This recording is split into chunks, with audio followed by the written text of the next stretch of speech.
everyone, welcome back to Sunny Live Trend. Thank you so much guys for tuning in. Well guys, I have good news for everyone who love and follow Uthando nesthembu. The show is about a polygamist Mzansi. He has 4 wives, Macele, Mayeni, Makhumalo, Mangwabe, and their children. The show is coming back for season 6 guys.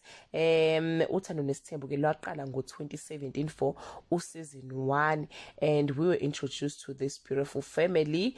And the guys now see 2022 it's season 6. I'm not sure about it date ukuthi ke izobuya nini exactly, but umthombo thembekile uthe they have started shooting already, so kungekudala we will see them. Niyazi ke nani guys ukuthi makubuya umnakwethu nothando lwesithembu lusuke selusendleleni.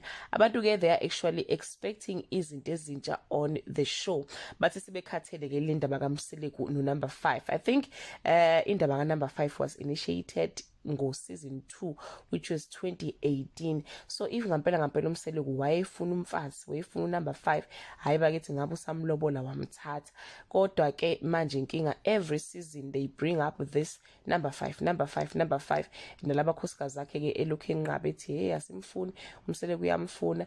Nale ndaba ke kaMakhumalo nengane ningangizwa guys, I'm not being insensitive, but now I feel like they are using uMakhumalo or a situation kaMakhumalo and ubhlungu bakhe to gain more views guys. The time they started ngale ndaba uMakhumalo wayithe uzokwenza in vitro, emva kwalokho they started linking her story with Mseleku wanting to take number 5, noma Mseleku enze ngazi ukuthi indaba yakhe ukuthi afuna ukuthatha number 5 ingoba efuna ukuvusa indlu yakwaMakhumalo.